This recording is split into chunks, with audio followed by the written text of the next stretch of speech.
ആകാശവാണി.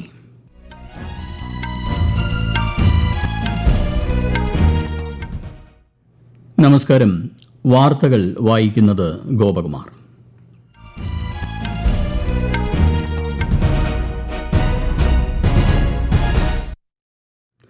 പ്രധാന വാർത്തകൾ. കേരളത്തിൽ മഴക്കെടുതി രൂക്ഷം. 9 ജില്ലകളിൽ ചുവപ്പ് ജാഗ്രത. ദുരിതാശ്വാസ പ്രവർത്തനം ഊർജിതമാക്കി സംസ്ഥാന സർക്കാർ. നിക്ഷേപങ്ങളിലൂടെ തൊഴിലും അതുവഴി വികസനവുമാണ് കേന്ദ്ര സർക്കാർ ലക്ഷ്യമിടുന്നതെന്ന് പ്രധാനമന്ത്രി നരേന്ദ്രമോദി. സംസ്ഥാനങ്ങൾക്കുള്ള നികുതി വിഹിതത്തിന്റെ അധിക ഗഡുവായി 1.09 ലക്ഷം കോടി രൂപ കേന്ദ്ര സർക്കാർ അനുവദിച്ചു. രാജ്യത്ത് 19 കിലോഗ്രാം വാണിജ്യ LPG സിലിണ്ടറിന്റെ വില 200 രൂപ കുറച്ചു. ലഹരിക്കെതിരെ യുവജനങ്ങളെ അണിനിരത്തുന്ന നശാമുക്ത് പ്രചാരണ പരിപാടിക്ക് രാജ്യത്ത് നാളെ തുടക്കമാകും. കോമൺവെൽത്ത് ഗെയിംസ് വനിതാ വിഭാഗം ബോക്സിംഗിൽ ഇന്ത്യയ്ക്ക് ഇരട്ട സ്വർണം. വാർത്തകൾ വിശദമായി. കേരളത്തിൽ അതിശക്തമായ മഴയ്ക്കൊപ്പം കെടുതികളും രൂക്ഷം. 9 ജില്ലകളിൽ ചുവപ്പ് ജാഗ്രതയും മറ്റെല്ലാ ജില്ലകളിലും ഓറഞ്ച് ജാഗ്രതയുമാണ്. കോട്ടയത്ത് 2 പേരുടെയും ഇടുക്കിയിൽ ഒരാളുടെയും മലപ്പുറത്ത് 2 പേരുടെയും മരണം റിപ്പോർട്ട് ചെയ്തിട്ടുണ്ട്.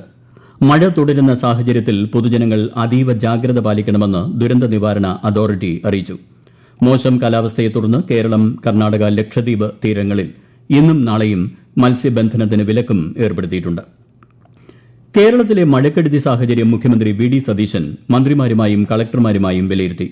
ജില്ലകളുടെ ചുമതലയുള്ള മന്ത്രിമാർ അതത് ജില്ലകളിൽ ക്യാമ്പ് ചെയ്ത് ദുരിതാശ്വാസ പ്രവർത്തനങ്ങൾ ഏകോപിപ്പിക്കണമെന്ന് മുഖ്യമന്ത്രി നിർദ്ദേശം നൽകി. സംസ്ഥാനതല ഏകോപനം റവന്യൂ മന്ത്രി നിർവഹിക്കും.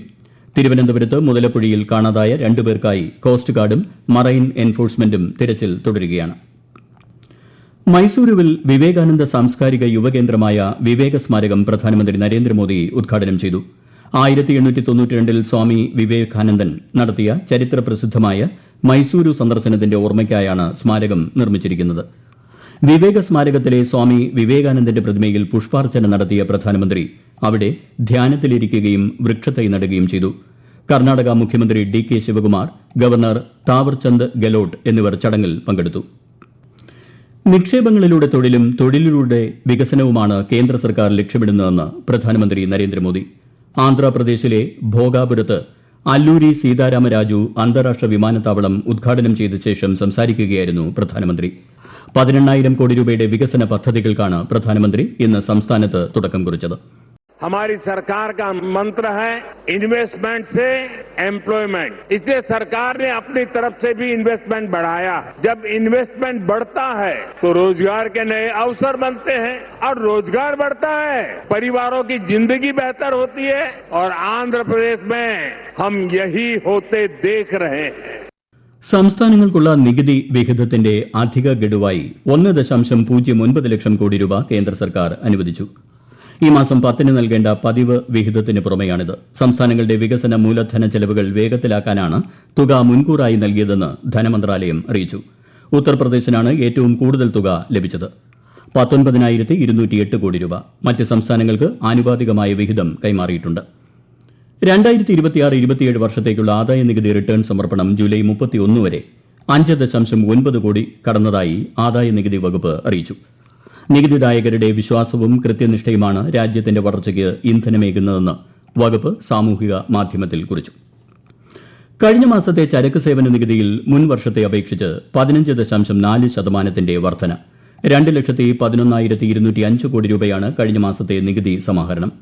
ധനമന്ത്രാലയം പുറത്തുവിട്ട പ്രാഥമിക കണക്കുകൾ പ്രകാരം മൊത്ത ആഭ്യന്തര GST വരുമാനം 1,44,695 കോടി രൂപയായി. ഇത് മുൻ വർഷത്തെ അപേക്ഷിച്ച് 10.1% അധികമാണ്. ഇറക്കുമതിയിൽ നിന്നുള്ള GST വരുമാനം 28.8% വർദ്ധിച്ച് 66,511 കോടി രൂപയായി. രാജ്യത്ത് 19 കിലോഗ്രാം വാണിജ്യ LPG സിലിണ്ടറിന്റെ വില എണ്ണ കമ്പനികൾ 200 രൂപ കുറച്ചു. വിലക്കുറവിന് ശേഷം ഡൽഹിയിൽ വാണിജ്യ LPG സിലിണ്ടറിന്റെ പുതിയ വില 2,738 രൂപയായി. കൊൽക്കത്തയിൽ 2,872 രൂപ 50 പൈസയും മുംബൈയിൽ 2,691 രൂപ 50 പൈസയും ചെന്നൈയിൽ 2,096 രൂപയുമാണ് പുതുക്കിയ വില. പുതിയ വില ഇന്നു മുതൽ പ്രാബല്യത്തിൽ വന്നു. ഈ വാർത്തകൾ ആകാശവാണിയിൽ നിന്ന്. ആകാശവാണി വാർത്തകളും വാർത്താ അധിഷ്ഠിത പരിപാടികളും all India radio news Thiruvananthapuram YouTube ചാനലിലും @all India radio news Thiruvananthapuram Facebook പേജിലും AIR ന്യൂസ് _തിരുവനന്തപുരം ഇൻസ്റ്റഗ്രാം അക്കൌണ്ടിലും @AIR ന്യൂസ് _TVM X ഹാൻഡിലും ലഭ്യമാണ്. കോമൺവെൽത്ത് ഗെയിംസ് വനിതാ വിഭാഗം ബോക്സിംഗിൽ ഇന്ത്യയ്ക്ക് ഇരട്ട സ്വർണ്ണ നേട്ടം. പ്രീതി പവാറും ജെയ്സ്മിൻ ലംബോറിയുമാണ് രാജ്യത്തിനായി സുവർണ്ണ നേട്ടം കരസ്ഥമാക്കിയത്. ഫൈനലിൽ കാനഡയുടെ സ്കാർലെറ്റ് ഡെൽഗാഡോയെ വീഴ്ത്തിയാണ് പ്രീതിയുടെ നേട്ടം. വടക്കൻ അയർലൻഡ് താരം മിഖേല വാൾഷിനെ ഇടിച്ചിട്ടാണ് ജെയ്സ്മിൻ സ്വർണ്ണം നേടിയത്. പുരുഷ വിഭാഗം ബോക്സിംഗിൽ ഇന്ത്യയുടെ ജാദുമണി സിംഗ് മന്ദേങ്ബാം ഓസ്ട്രേലിയയുടെ ജെയ്ക്ക് ഡിക്സനോട് പരാജയപ്പെട്ടതോടെ വെള്ളി മെഡൽ കൊണ്ട് തൃപ്തിപ്പെട്ടു. അതേസമയം പുരുഷ വിഭാഗം ട്രിപ്പിൾ ജമ്പിലും ഇന്ത്യയ്ക്ക് 2 മെഡൽ സ്വന്തമാക്കാനായി. പ്രവീൺ ചിത്രാവൽ വെള്ളിയും സെൽവപ്രഭു തിരുമാരൻ വെങ്കലവുമാണ് സ്വന്തമാക്കിയത്.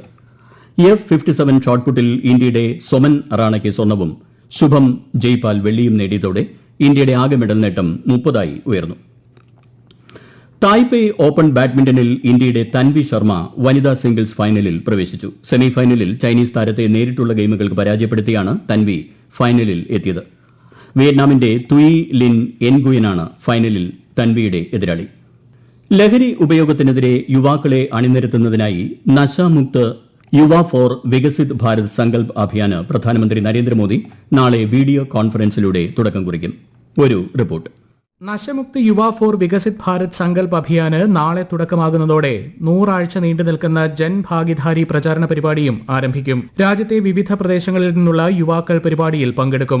മൈ ഭാരത് സന്നദ്ധ സേവകർ, NSS, യുവജന ക്ലബ്ബുകൾ, വിദ്യാലയങ്ങൾ, NGOകൾ, മറ്റ് സംഘടനകൾ തുടങ്ങിയവയും പരിപാടിയുടെ ഭാഗമാകും. ലഹരിമുക്ത സമൂഹം കെട്ടിപ്പടുക്കുന്നതിനായി രാജ്യത്തുടനീളം എല്ലാ ഞായറാഴ്ചകളിലും വിവിധ പരിപാടികൾ സംഘടിപ്പിക്കും. കായിക മത്സരങ്ങൾ, വാക്കത്തോൺ, ധ്യാന സെഷനുകൾ, സാംസ്കാരിക പരിപാടികൾ എന്നിവയിലൂടെ പരമാവധി ജനപങ്കാളിത്തം ഉറപ്പാക്കുകയാണ് ലക്ഷ്യം. News desk, Akashvani. 12ാമത് ദേശീയ കൈത്തറി ദിനാഘോഷം ഈ മാസം 7-ന് രാഷ്ട്രപതി ഭവനിൽ നടക്കും. രാഷ്ട്രപതി ദ്രൌപദി മുർമു ചടങ്ങിൽ മുഖ്യാതിഥിയാകും. കേന്ദ്ര ടെക്സ്റ്റൈൽസ് മന്ത്രി ഗിരിരാജ് സിംഗും പങ്കെടുക്കും. ദേശീയ കൈത്തറി പുരസ്കാര വിതരണം, 4 തപാൽ സ്റ്റാമ്പുകളുടെ പ്രകാശനം, കൈത്തറി ഉൽപ്പന്ന പ്രദർശനം, തത്സമയ നെയ്ത്ത് എന്നിവ ചടങ്ങിന്റെ ഭാഗമായി ഉണ്ടാകും. 1905-ൽ തുടക്കമിട്ട സ്വദേശി പ്രസ്ഥാനത്തിന്റെ ഓർമ്മയ്ക്കായാണ് ഓഗസ്റ്റ് 7 കൈത്തറി ദിനമായി ആചരിക്കുന്നത്. ഇടുക്കി, കോട്ടയം, പത്തനംതിട്ട ജില്ലകളിൽ ഇന്ന് നടത്തിയ PSC പരീക്ഷ എഴുതാൻ അവസരം ലഭിക്കാതിരുന്ന വിദ്യാർത്ഥികൾക്ക് വീണ്ടും അവസരം നൽകുമെന്ന് അധികൃതർ അറിയിച്ചു. വനം വകുപ്പിൽ ബീറ്റ് ഫോറസ്റ്റ് ഓഫീസർ തസ്തികയിലേക്കുള്ള കായിക ക്ഷമതാ പരീക്ഷ മാറ്റിവച്ചതായി PSC അറിയിച്ചിട്ടുണ്ട്.